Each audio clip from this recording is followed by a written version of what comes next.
Hi everyone, welcome to my YouTube channel technology ज्ञान 342। आज के इस वीडियो में मैं SBI के 3 ईयर बेस्ट SIP प्लान के बारे में बताने जा रहा हूं, जिसमें यदि आप 1000 रुपये, 2000 रुपये, 3000 रुपये या 5000 रुपये की मंथली SIP करते हैं तो 3 वर्ष बाद आप 1 करोड़ रुपये तक का फंड बना सकते हैं, जिसे मैं इस वीडियो में आगे कैलकुलेशन करके डिटेल से बताने वाला हूं। कृपया वीडियो एंड तक ध्यान से देखिएगा, नहीं तो आपको कुछ भी समझ में नहीं आएगा। तो चलिए वीडियो को स्टार्ट करते हैं।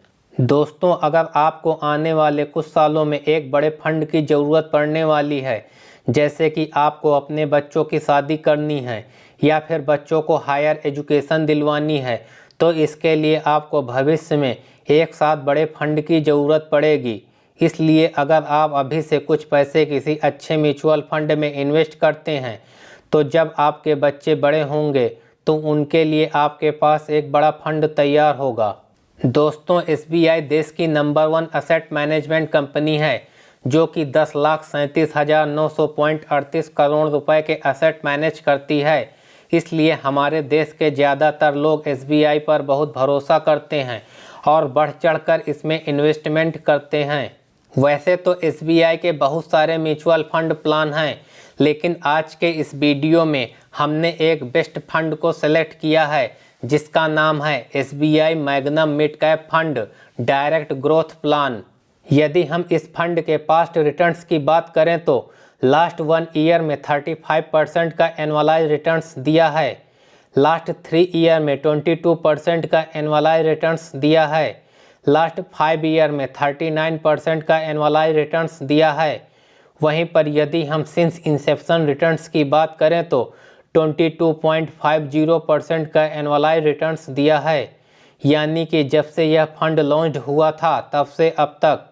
अब हम इस फंड के बेसिक डिटेल्स की बात करते हैं।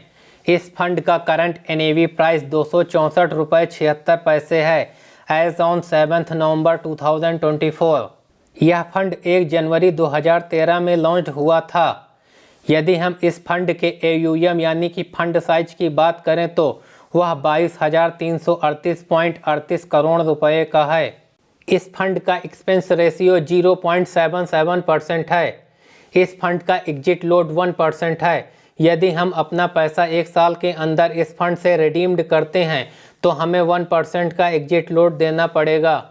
इस म्यूचुअल फंड में इन्वेस्टमेंट आप SIP के रूप में 500 रुपये से स्टार्ट कर सकते हैं, और यदि लमसम इन्वेस्टमेंट करना है तो 5000 रुपये से लमसम इन्वेस्टमेंट स्टार्ट कर सकते हैं। यदि हम टैक्स डिडक्शन की बात करें तो short term capital gain tax जो लगेगा वह 20% का लगेगा। यदि हम अपने फंड को 1 साल के अंदर विड्रा करते हैं तो short term capital gain tax जो लगेगा वह 20% का लगेगा, और long term capital gain tax जो लगेगा वह 12.5% का लगेगा, जो कि 1,25,000 रुपये से ऊपर की इनकम पर लगेगा। मान लीजिए आपने 4 लाख रुपए की इनकम जनरेट की है, तो इसमें से 1,25,000 रुपये डिडक्ट करने के बाद शेष 2,75,000 रुपये पर 12.5% का long term capital gain tax लगेगा। अब हम इस फंड के फंड मैनेजर की बात करते हैं। इस फंड में 2 फंड मैनेजर्स हैं। नंबर 1 भाविन बिठलानी, जो कि अप्रैल 2024 से इस फंड को मैनेज कर रहे हैं। नंबर 2 प्रदीप केसवन, जो कि दिसंबर 2023 से इस फंड को मैनेज कर रहे हैं। ये फंड मैनेजर्स अपने एनालिसिस के बेस पर हमारे फंड को बढ़िया कंपनीज में इन्वेस्ट करते हैं, जिससे कि हमें बेस्ट रिटर्न मिल सके। यदि हम इस फंड के टॉप होल्डिंग्स की बात करें तो टोरेंट पावर लिमिटेड में 4.01% की होल्डिंग्स है, सुंदरम फाइनेंस लिमिटेड में 3.52% की होल्डिंग्स है, ओल्टास लिमिटेड में 3.30% की होल्डिंग्स है, क्रिसिल लिमिटेड में 3.29% की होल्डिंग्स है, थर्मेक्स लिमिटेड में 2.74% की होल्डिंग्स हैं। केपीआर मिल लिमिटेड में 2.56% की होल्डिंग्स है। द फेडरल बैंक लिमिटेड में 2.38% की होल्डिंग्स है। जुबिलैंड फूड वर्क्स लिमिटेड में 2.29% की होल्डिंग्स है। Mahindra and Mahindra financial services में 2.19% की होल्डिंग्स है।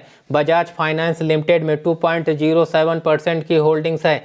एचडीएफसी बैंक लिमिटेड में 1.63% की होल्डिंग्स है। जेके सीमेंट लिमिटेड में 1.48% की होल्डिंग्स है। यदि हम इस फंड के सेक्टर वाइज होल्डिंग्स की बात करें तो फाइनेंशियल सेक्टर में 16.4% की होल्डिंग्स है। सर्विसेज सेक्टर में 12.1% की होल्डिंग्स हैं। हेल्थ केयर सेक्टर में 10.9% की होल्डिंग्स हैं। कैपिटल गुड्स में 9.2% की होल्डिंग्स है। केमिकल सेक्टर में 7.2% की होल्डिंग्स है। मेटल्स एंड माइनिंग सेक्टर में 6.5% की होल्डिंग्स है। ऑटोमोबाइल सेक्टर में 6.4% की होल्डिंग्स है।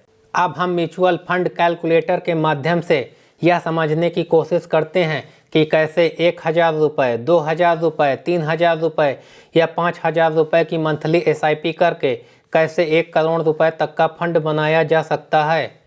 तो दोस्तों, जैसा कि इस फंड ने ऑल टाइम 22.50% का एनुअलाइज रिटर्न्स दिया है, लेकिन हम आने वाले टाइम के लिए एक्सपेक्टेड रिटर्न्स 21% ही लेकर चलते हैं, क्योंकि भविष्य में रिटर्न्स कम या ज़्यादा हो सकते हैं। तो यदि हम 21% का एक्सपेक्टेड रिटर्न्स लेकर चलते हैं और 1000 रुपये की मंथली SIP आने वाले 3 साल तक करते हैं, तो 3 साल में जो टोटल इन्वेस्टमेंट होगा वह 36,000 रुपये होगा और जो एस्टीमेटेड रिटर्न्स मिलेगा वह 14,434 रुपये होगा। हमारे इन्वेस्टेड अमाउंट के साथ जो टोटल फाइनल वैल्यू बनेगी वह 50,434 रुपये होगी। यदि हम इसी फंड में 2000 रुपये की मंथली SIP आने वाले 3 साल तक करते हैं, तो 3 साल में जो टोटल इन्वेस्टमेंट होगा वह 72,000 रुपये होगा और जो एस्टीमेटेड रिटर्न मिलेगा वह 28,867 रुपये होगा। हमारे इन्वेस्टेड अमाउंट के साथ जो टोटल फाइनल वैल्यू बनेगी वह 1,0867 रुपये होगी। यदि हम इसी फंड में 3000 रुपये की मंथली SIP आने वाले 3 साल तक करते हैं, तो 3 साल में जो टोटल इन्वेस्टमेंट होगा वह 1,08,000 रुपये होगा और जो एस्टीमेटेड रिटर्न्स मिलेगा वह 43,301 रुपये होगा। हमारे इन्वेस्टेड अमाउंट के साथ जो टोटल फाइनल वैल्यू बनेगी वह 1,51,301 रुपये होगी। यदि हम इस 1,51,301 रुपये को इसी फंड में 25 साल के लिए लमसम इन्वेस्टमेंट कर देते हैं और रिटर्न्स सेम रहता है, तो टोटल इन्वेस्टमेंट होगा 1,51,301 रुपये और एस्टीमेटेड रिटर्न्स जो मिलेगा वह 1,76,10,052 रुपये होगा और हमारे इन्वेस्टेड अमाउंट के साथ जो टोटल फाइनल वैल्यू बनेगी वह 1,77,61,353 रुपये होगी। तो दोस्तों, ये है कंपाउंडिंग की पावर। इसलिए फ्यूचर में यदि आपको कुछ बड़ा करना है, बड़ा कॉर्पस बनाना है, तो आज से ही इन्वेस्टमेंट करना स्टार्ट करिए। भले ही कम पैसे इन्वेस्टमेंट करें, बट इन्वेस्टमेंट ज़रूर करें। देखिए दोस्तों, यह फंड बहुत बढ़िया है। पास्ट में इसने बहुत बढ़िया रिटर्न्स दिया है, लेकिन इसका मतलब यह नहीं है कि आपके पास कोई इमरजेंसी फंड पड़ा है और आप उसे इसमें इन्वेस्ट कर दें। यदि आपके पास कोई एक्स्ट्रा फंड पड़ा है तभी आप इन्वेस्टमेंट करें।